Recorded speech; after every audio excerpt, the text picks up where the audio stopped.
Thank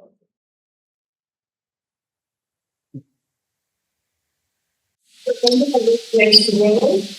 We are in the conversation episode total, and today our topic is building trust in government, community excellence, and long-term relationships. So, who is Just us today? happy to have here and thrilled to have uh, Alfredo Moran. León is one of the ethics founders and our managing director. The managing director. He is the management and development of the business. And support consultant. 45 years of experience supporting businesses in government service and manufacturing sectors, and he brings his expertise in process improvement and organizational excellence to lead the EPIC and his customers to grow.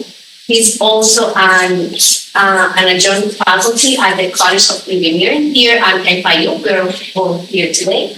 A doctorate in business administration candidate, and he has a master's degree in industrial systems engineering.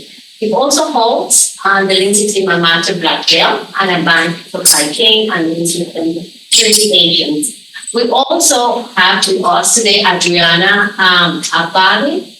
Adriana is one of the EPIC's marketing and business development lead. She's responsible for facilitating all the market outreach, the continuous awareness, and the relevance of EPIC consultants and EPIC construction to the customers and the market. She has over 20 years of experience developing businesses and projects, and she plays a key role in driving and communicating EPIC value with the public sector, not market. She's the development and facilitation of professional trainings and Lean Six Sigma certification here at FIU, and she contributes to consulting projects. We also have the certified in Latino and people MBA here at MBA from FIU, and also bachelor's degree in communications and marketing. She loves to drive sustainable growth and development with commitment to excellence, credibility, and science-centered engagement.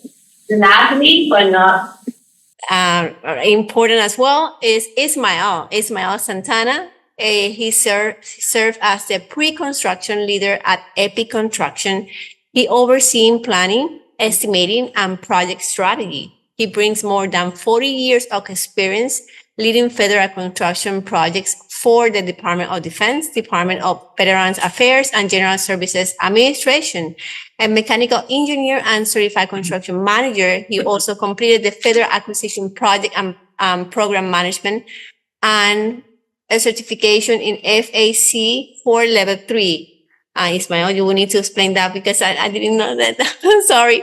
Ismael, deep understanding of federal processes and compliance requirements positions him as a key contributor to EPIC's effort in the sector, and he believes that trust in contracting is earned through competence, accountability, and respect for mission critical goals. Oh my God, we have a lot of experts here and gurus here.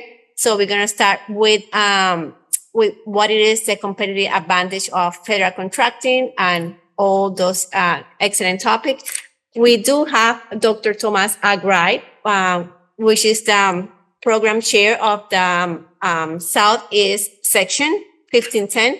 So I'm gonna welcome because he's the one who's gonna lead the panel. So I'm gonna leave us everyone here with Dr. Thomas and the experts. Thank you very much. Well, actually, I'm gonna be kneeling here in order to introduce the guys.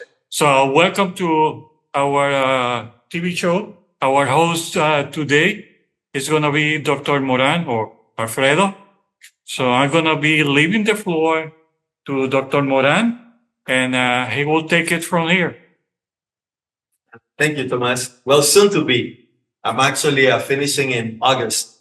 So it's great to be here with the ASQ community. And today is about sharing what we have learned, the mistakes that we have done. And this topic, trust, is not necessarily earned through slogans or speech, but as we will see in this presentation with Adri and Ismael, it's about systems, it's about performance, and it's about people. So the key takeaways we're hoping that it will be items that you can take back to your organizations where you can implement what we have learned the hard way. So what we have for you on the agenda is a few topics. Briefly, I'm just gonna go a little bit about Epic, but today is about trust, and we're just gonna hit like the performance. We're just gonna hit the items that how can you integrate it into your systems? How do you actually get into the Fed market and be successful? And sometimes, perhaps in your case, you might be at the beginning in this journey, or you might be already deep in it. Whatever might be the case is just like picking like those like practices, habits, once again, that can make a difference in your professional life. We're going to talk about like a little bit about Adri and Ismael, even though they did a great job in the introduction. And at the end, we're just going to go over CPARs. CPARs is pretty much like your grades. It's actually the way that the Fed, the government, actually quantify your performance. So that is a big deal. And you need to know how enhance your chances to be the type of company that the contractor wants. So Adri, I don't know if it is, Adri is going to go over that. At the end of the day, we're going to break it down in such a way that you can see that it's a process. And like any process, if you can master the process, you'll be successful. So having said that, even though they did a good job, a little bit about myself, sometimes it seems like a minute, but it's over 25 years of experience in government and private entities. And it's like a learning never stops. I'm finishing my doctorate in business administration in August. So till August, officially, I'm going to be a doctor. I'm going to ask Tomas to really call me a doctor, build up my ego. That's important. Sometimes I'm, weak in that area. Adri, what is interesting about Adri is that she's the one that turns relationships into results. And as you will see in this method, in this process of CPARs, that is the biggest deal. It's about relationships. Trust is about relationships. And that is a concept that I will keep repeating over and over because relationships takes time. It has taken you years to get to know some of the contracting officers. It has taken us years to understand how entities, the county, the state, military bases work. So everything is about relationships. And something about Ismael is actually our secret weapon. He has been behind the scenes, and what he's bringing to our company is actually having that perspective that we never had before. And it's great to be here because sharing those experiences is actually paying it forward. And I will actually enhance in that area. So the next one, just make it quick, not to make it like a marketing, like a campaign. If I will describe Epic in a sentence, it will be making it better. And our compass has always been quality, honesty, integrity. And I will add, spread it all over the place with tremendous gratitude because we've been actually lucky, blessed that so many people has helping us every step of the way. 20 years ago, I was actually waiting for the recording to take place because many of you might know Phil Santonsi. And Phil, at the time, he was working for this entity, government entity, and he gave us our first project. It was actually building some sort of a QMS procedures for this equipment and this like pharma lab, or perhaps like I don't know if I'm actually a pharma lab or phar lab up here in Doral. So it's funny how life works. Later on, Phil was actually collaborating with us, teaching Lean Six Sigma here at FIU. So it's like a full circle. But like Phil, there's been so many people helping us that it's great to be here, sharing some of those lessons learned and helping hopefully some of you not to make the same mistakes, but really understand that this is a process if you're in the business getting into the Fed market. So having said that, I'm just going to go back to the reason that we're here. And I like to turn it over at this point to our secret weapon, in this case, Ismael, and he will address like a trust.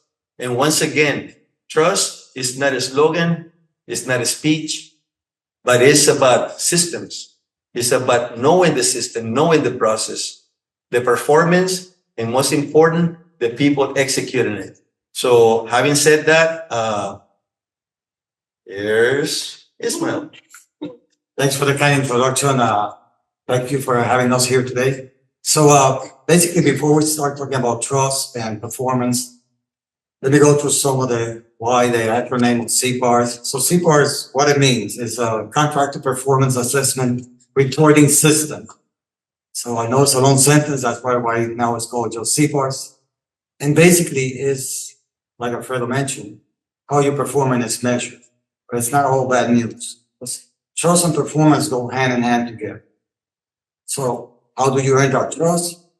By performing better. And we'll get into that in a minute. So why CPARS is important? So if we look at this slide in here, and I did work for this agency for 26 years, GSA did a study that 86% of procurement officers say that a major factor in contract awards is trust. And being on that side of the team, being part of that team, the GSA team and the federal government team, I did learn that many times the federal government many years ago decided that going low bid was not good business practice. So they started with this phase or three-phase solicitation process, meaning before they look at the contractor's numbers, they look at their technical evaluation, which 99%, I want to say 99 because it's probably 100. Performance is one of the technical evaluation factors. And how will we know, other than the document that the contractor sends us, whether the performance is great or not in past projects? I mean, paper holds anything. Well, the government created a system called CPARS, which is just a database. It's a database where everything is collected. I know GSA is mentioned here, but it's shared by all federal agencies. And that is very important to know. As a GSA employee or DOD employee or whatever employee you are for the federal government, you have access to the CPARS database. And you can find out about any contractor that has worked in any project of $750,000 or over. So if I'm evaluating 10 contractors that spend probably $10,000 to $25,000 on putting a report together, a technical evaluation package, so we can shortlist them, because there's an investment, there's an overhead investment in these packages. You always want to be shortlisted. So how do we know? Well, we check what's on paper, we verify the data, but the best source that we have to verify data is going back to CPARS. The CPARS is not only going to give you that rating of how you perform in the past, it's going to give you names, contact names, people that you can actually pick up the phone and call. Hey, did you work with a contractor A, B, and C? How did they perform in your project? How was their team? And then we'll get into a detailed discussion, because when we shortlist, and I say we because I was part of that team for 39 years, when we shortlist contractors or architects or whomever is going to provide the service, we want to make sure that the top 3 choices that we have and the weighted factors are accurate. We want to make sure that there's no room for claims.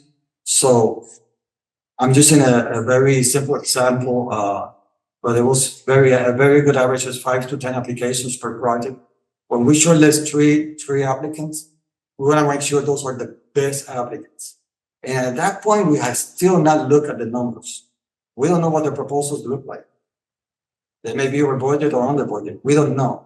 it's not until we shortlist that we go to that phase two. Is probably the next days, because these panel boards that evaluate these packages, sometimes they are in a room for an entire week looking at each package in detail and calling all these references that are listed on the CPARs and looking at the CPARs past performance factors that they had work on.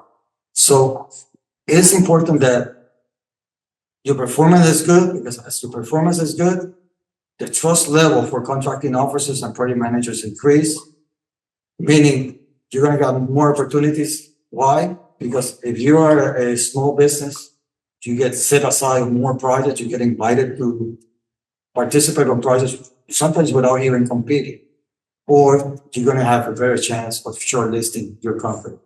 So that's a very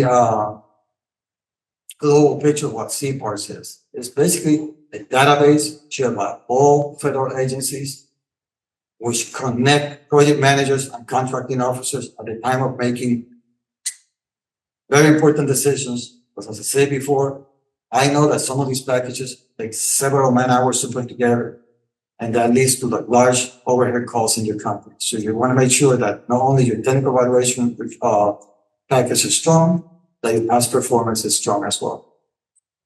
All right, the next slide. All right, so we just talked about this a little bit, higher opportunities. How do we get there?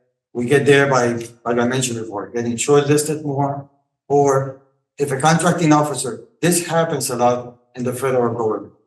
I don't know if you all know, the fiscal year ends on September 30th for the federal government.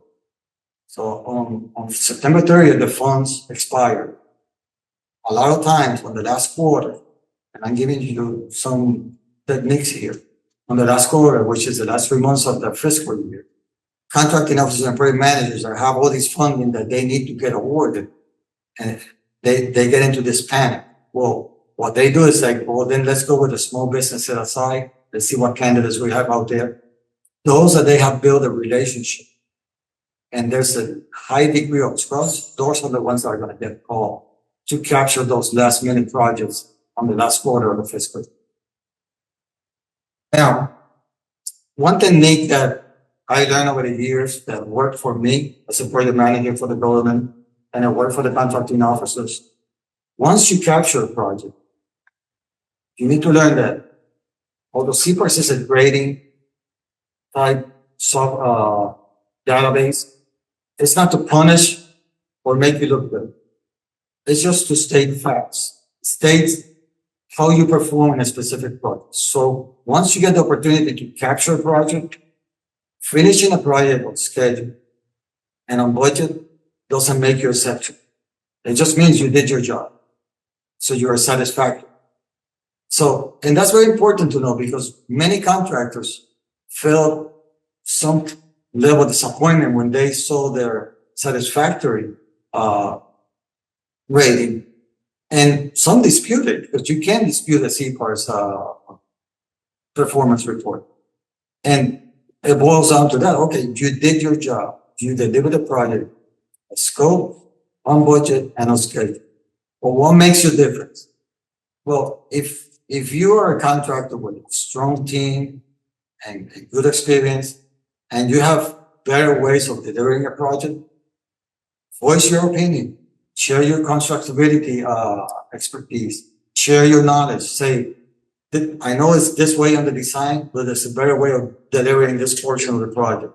It's going to save at the end financially. It's going to save on time. Time is money as well. So every time you have an opportunity to improve a project, don't be shy, because that's going to help you in your performance. That's going to help everybody, the owner, yourself, the stakeholder, because not always the owner is the stakeholder. That's important to understand too. So the little things. Now, how do you communicate that? How do you make sure? Because one thing that probably a lot of people don't know, a lot of these contracting officers and project managers for the federal government, they're overworked. Some of them have 20 to 30 projects each, which is insane, but that's how the environment is. How would they remember you? Contractor A from contractor B. One technique that I use is a lot of communication. So if you can provide some kind of fact sheet on a monthly basis that state the progress, where are you, communicate with the stakeholder so he knows what's happening on that specific project, so he doesn't have to dig into a status or try to have endless meetings trying to understand where we are. Share some kind of document. I call it a monthly fact sheet. Share some kind of document where not only do you talk about the progress of the project, but in there, capture some of these performance factors, the RNC parts, and talk about those. Hey, I improved the schedule because I recommended to do it this way. I improved the cost because we did it this way based on the constructability recommendation I did. Just share, I mean, be like the preferred son of the mom, like, oh, he's always so good. Yeah, mom, because I'm always talking, that kind of stuff. So share all that with your stakeholder. Make sure that they remember the wins that and the challenges and how you work on those challenges on each project. So I hope that maybe that gives you some insight. So in summary, CPARS is not a tool to punish or excel anybody.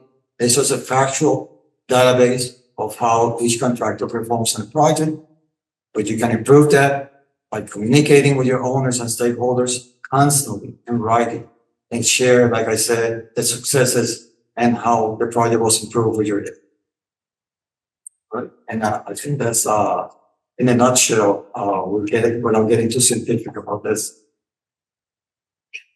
Great. Well, thank you, Ismael. Thank you all for having us here. So I guess it's hard to follow when Alfredo and Ismael, they shared a lot of what it is all about. Trust is a combination of excellence and relationship. Because even if you have great CPARs or great reviews, if the person knows you, they have that relationship, there is the bias of familiarity, and they will choose, even if you're not as high in terms of objective points, but they know you. So there is that reliability and that trust, and that comes from relationship. And I think that one of the important things when we're talking about the federal or the government or doing business with the government is that when you first step into it, it just seems like you're doing business with this kind of like a black box that nobody really knows what's going on inside. And I think that the one key lesson is that it was for me is to really take a step back and see, like, no, regardless if it's the government, if it's like a company, we are doing business with people. And that doesn't change whatever that person is standing for. That person needs the same type of connection, the same kind of communication and solutions and all of that. So it's really understanding that and putting the commitment and the time, a lot of commitment and a lot of time. Building relationships with government employees, it's difficult. It takes a lot of time. But there are clear open like doors to follow through. One door that we find that we usually use is through the small business representatives, and that their job is to open up as a small business. Of course, their job is to open up and to guide us through their agencies. Every agency has a small business office, and their role there is to guide us and facilitate the process for us, connect us with the right people, and so forth. So that is usually the first door that we get to. From there, we get to the contracting officers. Those are public names that are advertised in every solicitation. There are like a million databases. You can research them. They're accessible in the sense that you can find who they are. And then the third level of relationship that is a little bit harder to get into is when you go into the actual project managers, the owners, the people that are actually own the project, because they are not publicly published. So you really have to connect through the other people that you know, or through past jobs that you've done, and really access those people. But in different capacities, all these three key decision makers are very important to develop that relationship with.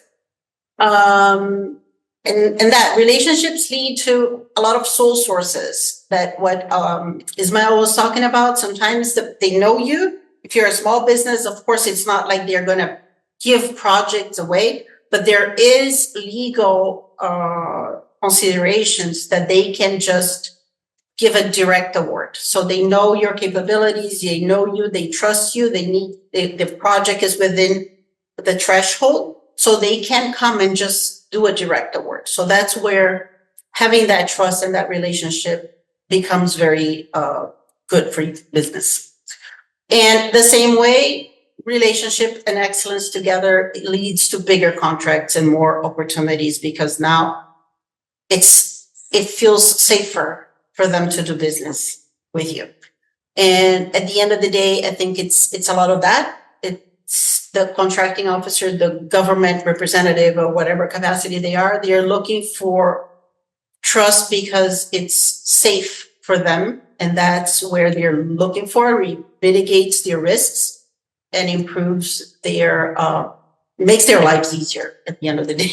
It's easier to manage. It's easier to go through the process. So, so a big question is that for us, that it happened to us throughout our journey is like, so who is responsible? So it's the PM, it's the superintendent in our case in construction.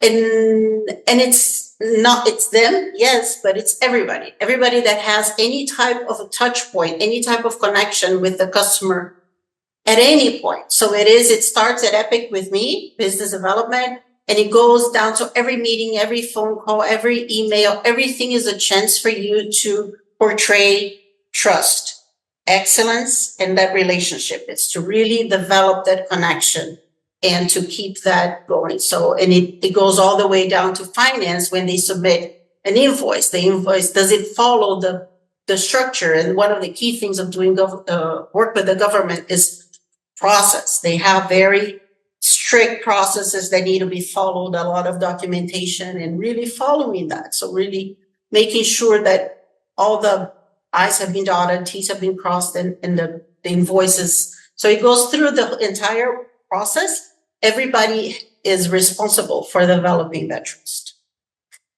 So overall, our journey, and as Alfredo said in the beginning, it's a process. How do you get there? It takes a lot of time. It takes a lot of work.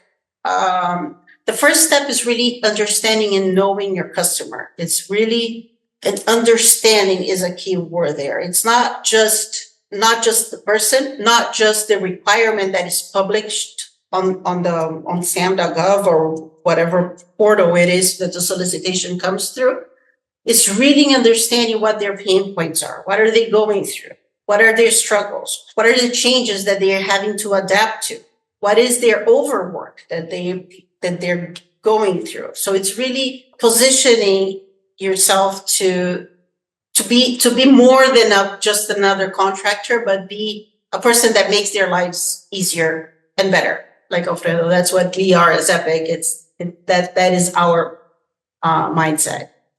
Once from that, we have to bring the internal alignment. So then, okay, so now we understand, we know everything that the customer wants, but then how do we translate that internally to our own processes and SOPs and procedures and our communication, and make sure that we are communicating in the language that is good for the customer, and not just, and we are really adapting and adjusting our own process and aligning to that. The next one, I think, is the biggest challenge it has been for us, even the mousetrap. It's when it gets to like, okay, so it's performance. Now, okay, we have the processes, everything has been defined and thought of, and now we need to act based on that. And that requires a lot of training, a lot of internal hurdles, even kind of really going through and changing habits and changing the way things are done and changing mentality at some points, and that is a lot of change management effort. So, and once that is really put into practice, then the performance automatically rises, and then the CPARs become better, and really everybody's striving for excellence and not to satisfaction. So that from that continuous improvement, the evolution of the processes, and really taking in corrective actions, any feedback from communication, the continuous communication that Ismael mentioned with the customer, and really getting their feedback and really, really listening. Sometimes the feedback comes in a very subtle way that we don't get it if we're not really paying attention and really open to listen. So I think that is very critical, and not just listening, it's acting upon it. So really taking that in and implementing corrective actions immediately, and improving the processes, and feeding back to the customer that they were heard. And the last one, that is the consequence of it all. It's really the credibility, it's the trust, and how that at that stage, the communication is very important. Communication goes throughout all the stages, but at the end, it's really the communicating back to the customer that all of this has happened. So it's really letting them know, that reminding them and making their reporting life easier, because when they need a report on the CPARs about a contractor, as much as we can make that, because sometimes it's a project goes on for 3 years, so they don't remember all the details that happened throughout those 3 years. So it's really making their lives and giving them information. Oh, remember this happened and that happened, and keeping track and keeping trace of the entire project, and communicating and giving them all these data that they can support their own internal reporting, because they have to do a lot of that. So, yeah. Good job. Great job. I guess that overall, that's what we had. So, Ismael, So let's go to the next slide. or Huh? who's going to close? No, I can add like a 2 cents, and then didn't I say that he was our secret weapon? So no, at this point, the key takeaways, like I stated at the beginning, is the lessons learned, and for you guys to perhaps not to make the same mistakes. So we did actually, the private sector is a different ballgame. We actually, in the public sector, it was the county, it was the state. When we actually got to the Fed, we thought that we knew it. And as an engineer, and some of my partners as engineers, sometimes we brag ourselves to be smart. And we went to the conferences, I don't know, 5-7 years ago, when we started going to the Fed. And I remember getting excited. It was not millions like the county. It was billions. I mean, you go into these conferences, into the Navy, Department of Defense, Army, billions, and sometimes even trillions. And then you were saying, I'll be happy, with only a few. And we just kept seeing a bid, finding a bid that we actually met requirements, working hard on the bid, submitting it. And we were actually playing that game for almost 3 years until we saw no results. And you need to understand that to play in that level, everything that Ismael and Adriana has been actually explaining in detail, that's what it takes. And I did like the previous slide, that the foundation, then you go into alignment, and so on and so forth. That is the key. And it's not intuitive just to, after you've been doing it successfully at the local level, just to transfer that into what is a different rules? Do I really need to go and meet that person? Do I really need to participate in conferences that are expensive to attend, to place a booth? And it is. So the trust, which is actually the main topic of today's, I guess, meeting, that is the key. And if you understand it, that it's a process, then you got a shot. Having said that, our secret weapon, if you want to close it. So do understand that once that trust is earned, then you show that you can perform at that level for the federal government and you understand their processes.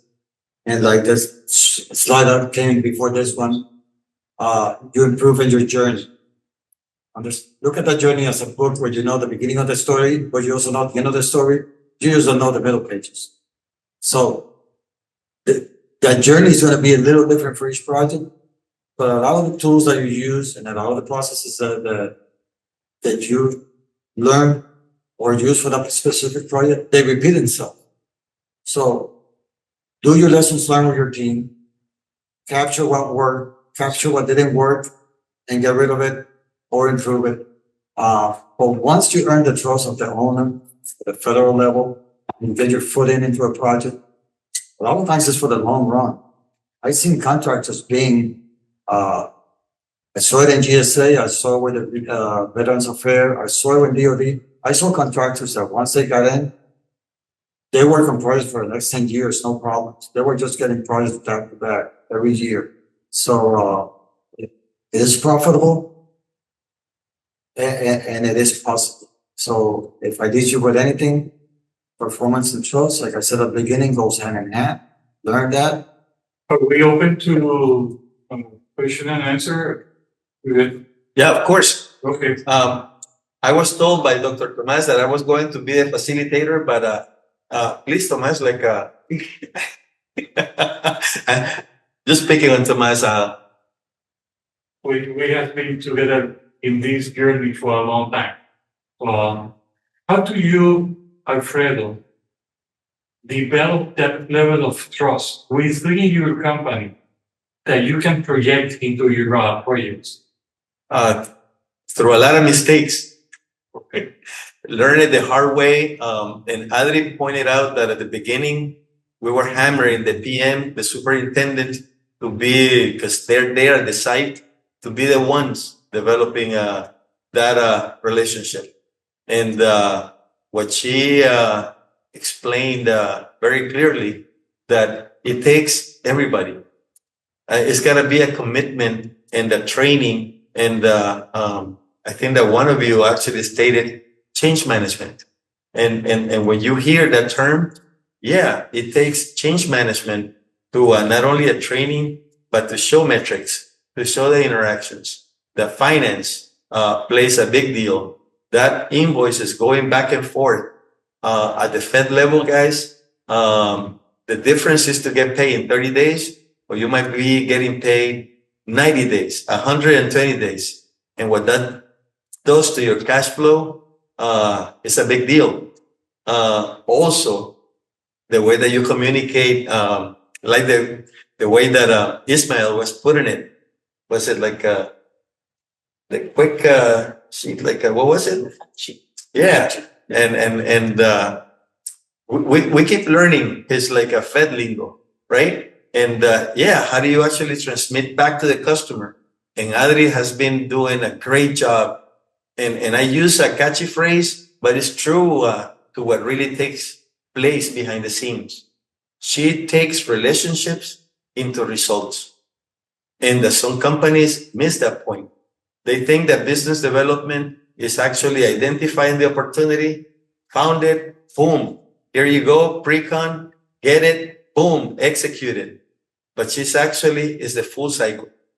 She's the one actually making sure and that relationship keeps on going. So to answer your question, it takes like everybody and a lot of training, a lot of convincing and adjusting. It's fun. It's fun to write because you get to learn that what you think is actually right is not. Is there a particular aha moment for you, one that stands out of all those mistakes? Anybody wants to take that question? A mistake is not a bad thing, but it's a bad thing if you don't respect. One thing I learned is that the contractors that asked for feedback made less mistakes because they were learning during the journey. So, an aha moment. I saw contractors struggle and then, they ask for feedback. What can I do to improve this process? They talk about invoice, but there's many other things. How can I improve my quality control on the site? My superintendent doesn't communicate well. Why is it? And the feedback from the owner would help the contract come to those aha moments. Oh, I was doing it wrong and I thought I had this down pat, but that's not necessarily all true. Learn the processes. Learn that there's the government has all these processes, whether they hate it or love it. They are in place and they need to be followed. So get the feedback, learn, not necessarily from your mistakes, but learn how is it that owner wishes you to deliver that project in a way that both benefit at the end. I did like your question. If you don't mind me asking Adri. Okay. Yeah. You have any? Out of the many that you have. Yeah, but I don't know if it's like one moment, but there was a very, very strong kind of like opening up once we started to really take the relationship as a key decision factor. Because until then we were approaching a lot of the bids from the bidding lowest price kind of approach. And that's what we were kind of like putting our bets into preparing the estimates and the actual proposal. And as we started to go through and talk to more people when things were repeated leads, and we were like, okay, so this is really how it works. And then when you start actually looking into solicitations and saying that in many, many, many cases, the price is not the decision factor. And that to me was like, so it wasn't a moment, it was kind of like that process of really of shifting the way you look at it. Because I mean, we were used to local jobs and where projects were a lot more price driven. And when you go to the federal market, that's a very different way of building that business. So That's a great answer. I do have a question. You mentioned that when you started your company, and correct me if I'm wrong, when you started your company, you went to workshops, trainings, conferences that were kind of expensive to be there, right? But during that process, you were able to land a project from how you build the trust, because you mentioned it was 3 years. So during those 3 years, you were building relationships, going to conferences, all those things, but how you were able to build your first project you wanted to start building trust.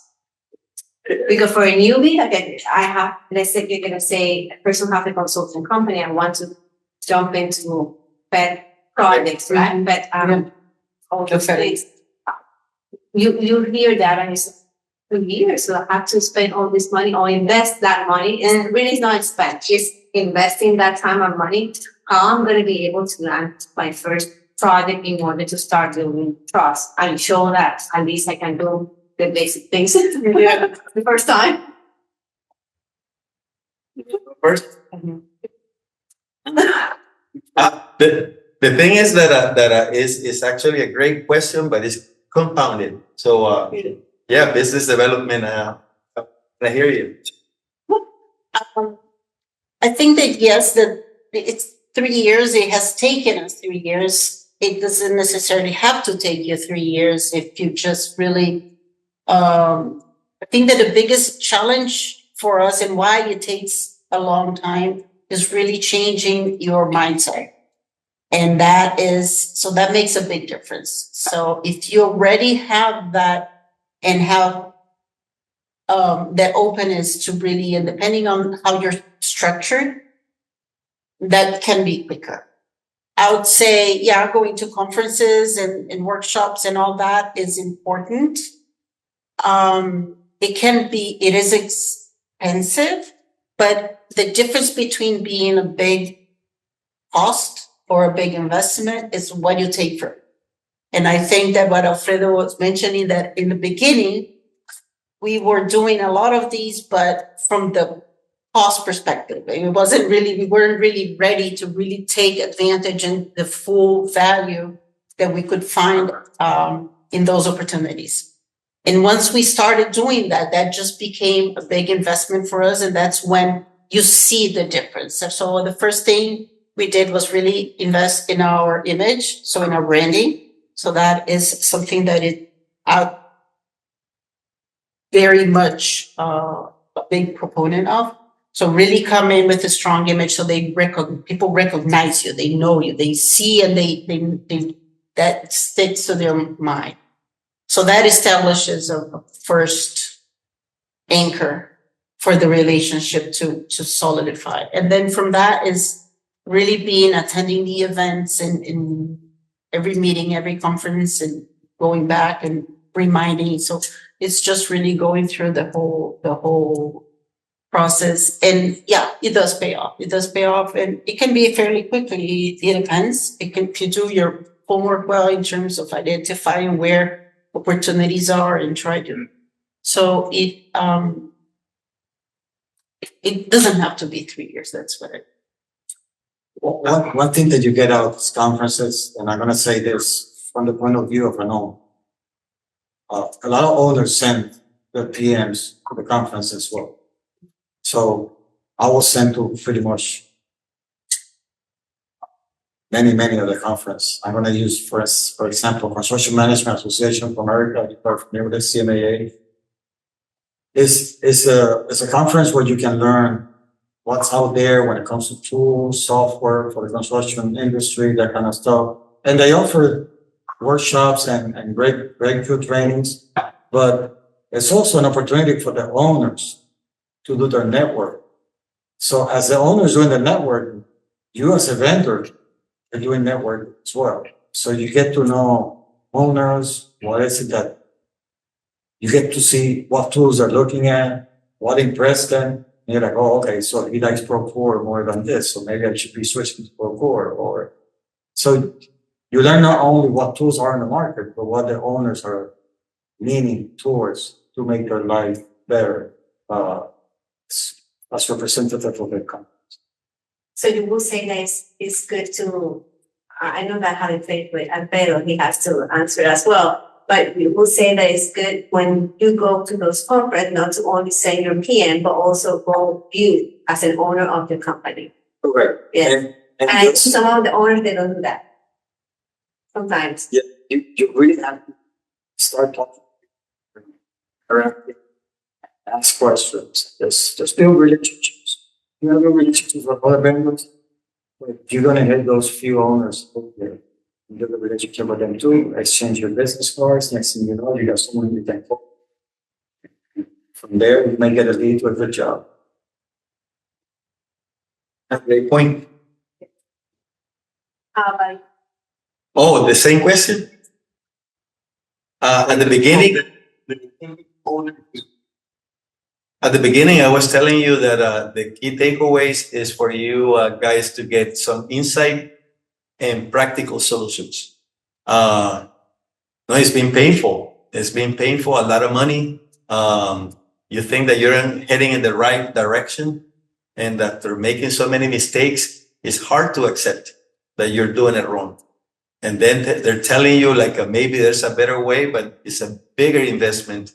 And after several years trying to migrate from the local market, from the local county, state to the feds, and somehow it takes you got to be humble and take a look at yourself and say I'm doing it wrong, and go the other route, and that's what it takes. And I do like what Ismael said, is as a business owner, it's our responsibility to go up there. It cannot be delegated. It's gotta be like, you guys, getting into that booth, as uncomfortable as might be for some. And, yeah, do your thing. This is who we are. This is what we do. And, it gets easier. There's some guys that Adri, that she claims that she's shy. You should see Adri in the booth. It's like, likable and hitting everybody, and everybody in the Navy, Army, Air Force knows Adri, and it's just like a explosion of energy. But she's actually in the booth. But answering your question, yeah, it's a process, and if you guys don't want to make the same mistakes, learn the process, and somehow you're exposed to the biggest market in the world, and it's a market that fluctuates very little, even with administrations go up and down. I mean, the market, military bases, the market or the contracts, very stable. That's good to know for the new generation, because a lot of young people, and us too, that we're not that young, they're taking that route of having their own business. And there's three things that you mentioned that are really good. Branding is key. People don't know how important branding it is, and they confuse branding with marketing and advertising, which is three different things. Be there and be humble about learning that you did, something that is not completely correct, right? And the lessons learned that normally comes after every sprint or every project. Some of the project manager or some project when they're doing this, they're skipping that part, and that part is so important to learn from it. And the last thing that you mentioned, Ismael, is trust and build their relationships, because really, how people are going to know about you is talking to people. And it's kind of hard sometimes, right? I personally am very shy. Try to have coaches to help me out to be there, but you have to invest in yourself. And those are very important things: the branding, be there, be humble, lessons that you have to learn. Because a lot of people are taking that route to have their own consulting business instead of having a 9-to-5 job. And they really want to know from you guys what you have done so far. What are the things that they can improve. So congratulations for that, because it's a route that is not that easy and takes a lot of effort. And one thing that I would add to that, in terms of from that perspective of someone that is like younger, starting to go, is don't try to do the jack of all trades. Oh, I can do whatever you want. Don't try to sell yourself as I do everything, I do anything, because that doesn't inspire a lot of trust and confidence. So I think that it's something that is important. People expect you to have your realm and be really good at that, and not necessarily be everywhere. And I think that is something that the younger generation, or especially when you're starting a business, it's very tempting to just like, okay, I'll do whatever you were willing to pay me to do. And that is good in some aspects, but when you're trying to work with the government, they want a little bit more of authority and experience and expertise. So That's great. just really find your niche and really invest in that. Good, because we're talking your target people. Exactly. Correct. So make sure you build client base, not necessarily profit. The profit will come. Make sure you understand your client. We actually were in a business meeting today with a client, and they asked us, why don't you bid over projects all over the place? Education, Department of Education, schools, hospitals. The answer was, we want to focus on one client. We want to be here for you, understand how you work, understand your needs. We are building the business base. And that's what building trust is all about. Is if I can make my client look good, the profit will come. That's great. Hopefully a lot of people catch up that, because that's so important in that, in every decision that you make in life, right? And when you understand your people, Correct. it's better to get to them in business, in 9 to 5 jobs, in university, and you're getting out as a young person that you want to eat, oh, I'm gonna do everything. But if you really start specializing in something, it will be much better. Very good. Anything else? No, I just maybe want to make a comment. Fredo's statement, when you said that answering a question that how did you do this or how did you get there, you said by making mistakes. You become a very valuable asset, according to my opinion, for people in the professional life. I am retired now, but if I was working, it would be my best friend, mentor, advisor, because my opinion is that it's better to learn mistakes of others than on your own mistakes.